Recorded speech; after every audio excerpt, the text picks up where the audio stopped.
don't know why my name was so big. I guess the promoter thought it was a good idea to put a name that looked kind of famous. But I'm not mad. You want to make me mad? Buy me a cheeseburger and take it away. Perform clean, cut out the curse words, and you won't have to edit your show. Who gave you that advice? A very dirty comic. And Steve Harvey walked past me and he looked at me and he said, "You next." And I'm like, oh my God. There's a dog behind me. I know I'm not sitting on him. Are you playing with me?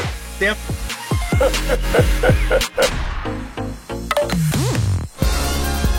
Hey family, it's Carlos Watson here. Got a funny one for you. Gabriel Iglesias, the comedian better known as Fluffy, he's stopping by. Now you know it's going to be a good time. This is going to be good. Enjoy. The Carlos Watson Show is brought to you by American Family Insurance. Hey Gabriel. Hey, it's Carlos. How are you? Doing good. How are you doing? Good, good. Where are you? Are you in LA, San Diego, somewhere else? I am in Long Beach, California. Strong Beach. Strong. Oh, wow. Okay, you've been here. Yeah, I got lost there once or twice. Yeah, you know what I actually used to like? I used to like the airport you guys had there because it was kind of like Back to the Future. It was like an old school airport with like some crazy 1950s stuff in it. It's like a ghetto version of the Burbank Airport. That's what I meant to say. What made you start doing that Fluffy bit? How did the Fluffy thing come about? It was a cute nickname back in the day. I said it on stage. I said, you know, I told my mom I was fat. She goes, "Nico, you're not fat, you're fluffy."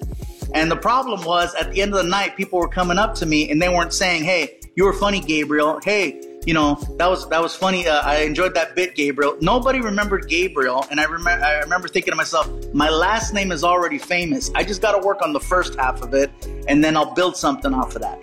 End of the night, people were coming up to me going, "I loved your jokes, Fluffy." And I'm like, why are you calling? It was one joke. Why are you calling me that? You know? The original 5 levels are big, healthy, husky, fluffy, and damn. And so it kept happening and happening and happening. And I didn't have enough material to let that joke go. And so instead of fighting it, I learned to embrace it. Now, even today, if you Google the word Fluffy or any search engine, you put in Fluffy, I am the #1. Like, I own the word Fluffy. Does that make you money? Absolutely, because now my name is one word. Saying Fluffy is easier than saying Gabriel Iglesias. Certain alcohol I no longer mess with anymore. Like, I no longer mess with Jaeger. See, first of all, any alcohol that will make you say its name is not safe. And that's the only alcohol that will make you do that. That's the only one you hear people. Jaeger! You don't hear anyone else. You don't hear Mexicans. Tequila, way! You don't hear black people. Hennessy, playa. How did you get into comedy? Did you do comedy as a kid when the bullies were coming, or how did you start doing comedy? I loved comedy since I was 10 years old. I saw Eddie Murphy Raw, which is probably not what a 10-year-old should be watching, but I loved his performance. I loved the humor. I loved the characters. I loved everything about it. And I says, I want to do that. I want to be that. And it wasn't until I, got into high school and joined the speech team and found that I had a voice and an ability to just be in front of people and express myself and be loud and over the top. We all have our trying to get a good job voice. When you walk in for that interview, you don't sound the way you sound on a Saturday night when you're having a couple drinks. No, you clean it up, you practice in the car, and when you walk in, you turn it on. If you'll check my references, you'll see I'm more than qualified for this position. Please feel free to call Frank Torres. Frank will tell you the amazing job I did for him 2.5 weeks ago. Listen, I'm ready to work 7 days a week, 365 days a year. No job is too big, no task is too small. You can count on me. I'm the right person for the job. Please keep me in mind. Thank you so much for your time. And then you get to the parking lot. And you're like, hijo de la chingada, ojalá que me dé trabajo porque no, está cabrón, güey, man. No, I need a job, man. I need a job. So who are your favorite comedians? Like, other than Eddie Murphy, who did you look up to when you were coming up? Coming up, it was Robin Williams, Eddie Murphy, Paul Rodriguez. A lot of people don't even give him enough credit, but Billy Crystal was he was so huge back then. And it can be tough for a comedian. You see, I'm a comedian. Did I tell you that? Yeah. I used to always watch the comic reliefs. HBO would have this show that they do every couple of years where they'd raise money for the homeless called Comic Relief. So Billy Crystal, along with all these other comics that I've had the pleasure of meeting over the years, Whoopi Goldberg, when I got a chance to do The View, I told her, first time I saw you was back in, early 90s. And were you ever intimidated? Have you ever been intimidated by one of the comedians? I'm always intimidated. And more so, I think out of just respect, because I would not want to step on any toes. What's up, people? Oh, you guys are mad because they cut the music, huh? Yeah, well, you know what? I'm not mad. You want to make me mad? Buy me a cheeseburger and take it away.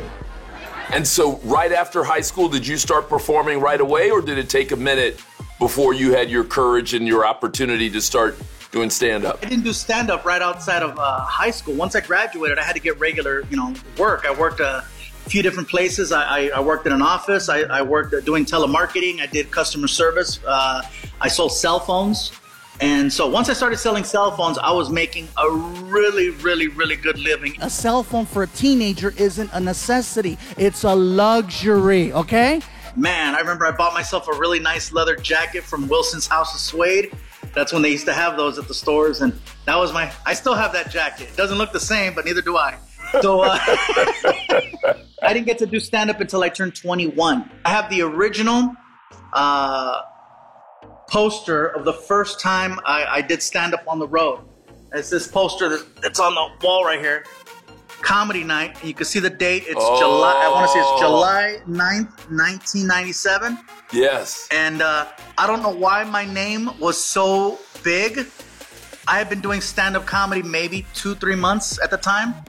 And I guess the promoter thought it was a good idea to put a name that looked kind of famous. Oh, man, I'm a big dude, but you know what? I'm a bitter big guy. I am. I'm mad at skinny people. Because you guys can walk into a clothing store and buy anything you want. Huh? Nice shoes, nice slacks, shirts, ties, collars.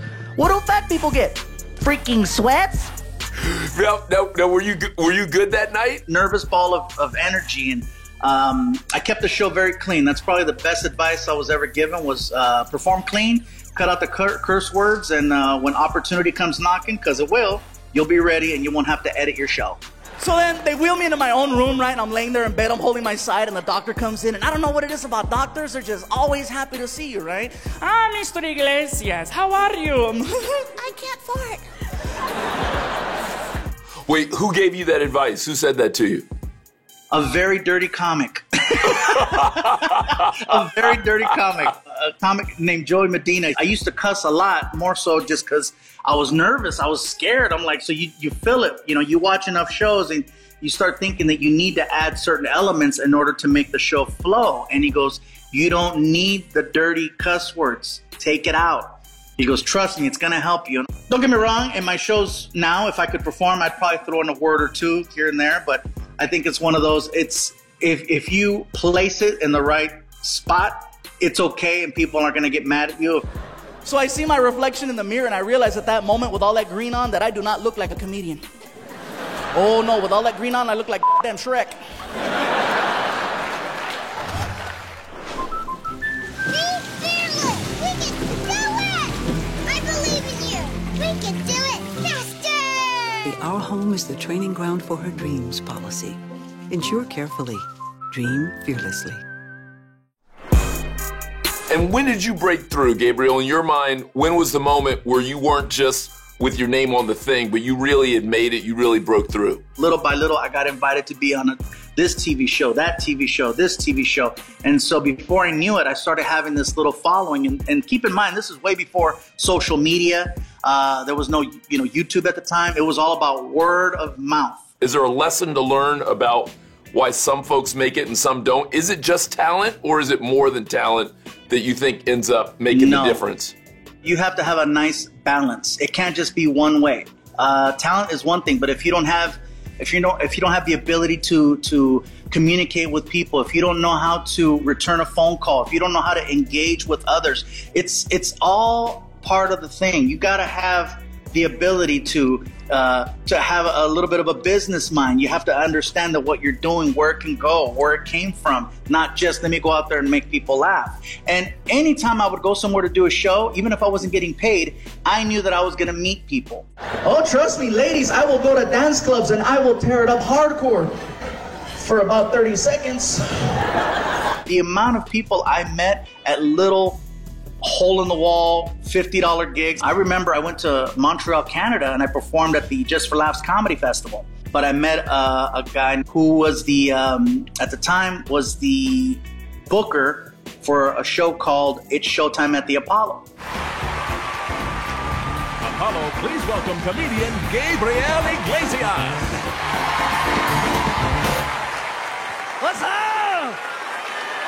An overweight Latino with energy. Let him hear it. And he says, hey, man, you ever been to New York? And I says, no. And he goes, well, you know, there's this little show. You might have heard of it. And I'm like, what? Really? And so I got invited to be on It's Showtime at the Apollo. Hey, trust me, after a 6-pack and a shot of tequila, I look a lot like Julio. After 4 shots, you'll be living la vida loca. My first time in New York was on that Apollo stage, and you don't get more nervous than that. But I knew that if I could get through that, everything else was going to be, you know, not say easy, but easier. Just because that crowd was notorious for being brutally honest. If they liked you, they loved you. But if they didn't, bye. Steve Harvey's the host of the show at the time, and Steve Harvey walked past me and he looked at me and he said, "You next." And I'm like, oh my God. And then Kiki Shepard, who was his co-host on the show, she comes up to me, she goes, listen, baby, let me tell you something. The audience will boo you on that shirt. Take that shirt off. And I go, but it was a really loud shirt. She goes, they'll boo you on that shirt. That shirt is just asking to get booed at. She goes, trust me. And so right before I walked out on stage, I took that shirt off and I went out there with my undershirt. And if you see the clip, you can see it's a shirt that's like, why did you wear that? Because they told me I was going to get booed if I wore the other one. And so I went out there. I had one of the greatest sets of my life.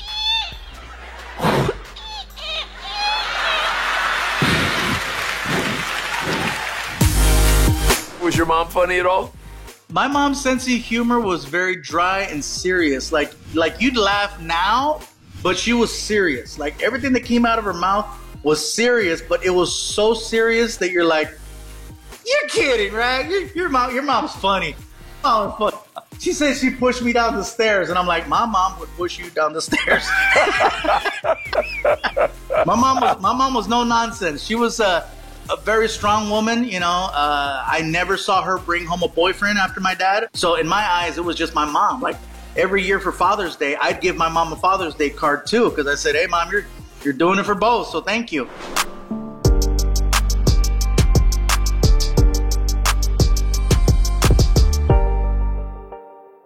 Gabriel, what do you tell people about Dreaming Fearlessly? Because I bet you that there are lots of people who not only enjoy your comedy, but when they hear your story and they hear how you made it, they probably, I bet, are drawn to you and they want advice. What's the best advice you've ever given or gotten about how to dream fearlessly and bring those dreams alive?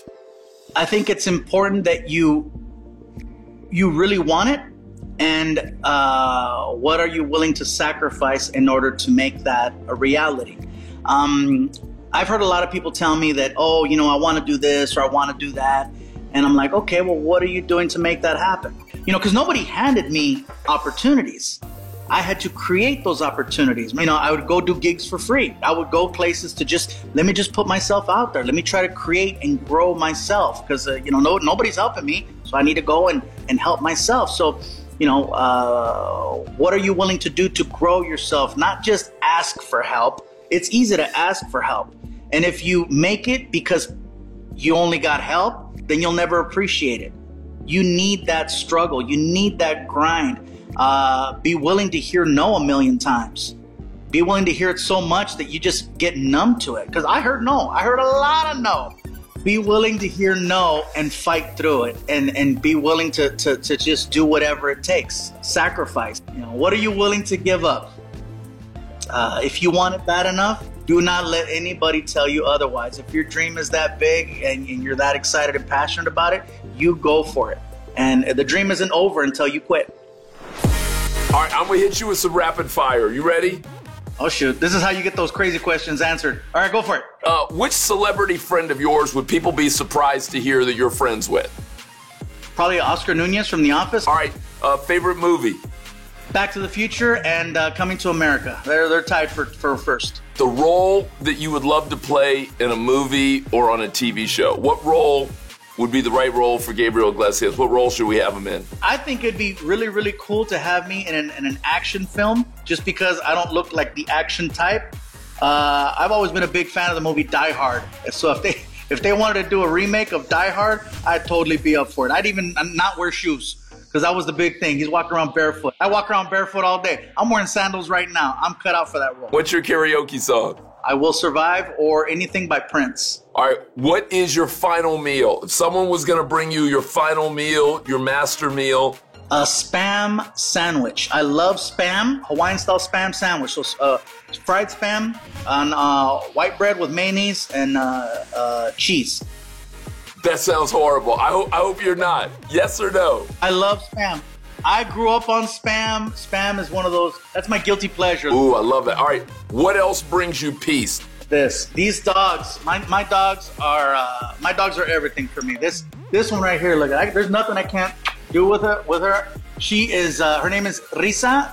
It's like Lisa with an R. She is 16 years old, and Vinny is the dog who's behind. Vinny, come here. Vinny, come on, let's go. There's a dog behind me. I know I'm not sitting on him. He's just behind. Come here. Damn. Oh. So I got my dogs. You led me perfectly to where I was going to go. What's the most important thing you've ever learned about love? It's not forever, so enjoy it while you have it. Well, hey, Gabriel, I appreciate you. Congratulations on Mr. Iglesias, and stay safe. This was a lot of fun. I appreciate it. All right, Marco, I'm going to ask you to go first. Can I get it now? That he's like way up on the spectrum of the top guys. So who loved Fluffy? All right, Joy, where were you? What'd you think? I just love him. I love his energy and everything. And I like that he doesn't go so rugged with the comedy, you know. Because, you know, some people like, I love Eddie Murphy, but can't take your kids Eddie Murphy. Right. You know? Right. Yep. So I just think he's awesome. Did he crack your top 5? Yeah, I guess so. Eli, what'd you think of our man Gabriel Iglesias? My sister is a huge fan. She has been talking about him for years. She said, you know Fluffy? And I was like, yeah, I know a little bit about Fluffy. I take my sister's recommendations with a grain of salt, but he became elevated in my eyes in this conversation. Wow. Hey, I hope you enjoyed Gabriel Iglesias. What a funny guy. Really enjoyed meeting him. As somebody said, sweet, humble, easy to be around. Hey, if you're enjoying this, remember, you can always listen to the full episode, meaning kind of like the unedited piece. It's called our podcast. Give it a try. It's beautiful. If you're liking the show in general, though, subscribe and tell a friend. I'll see you soon.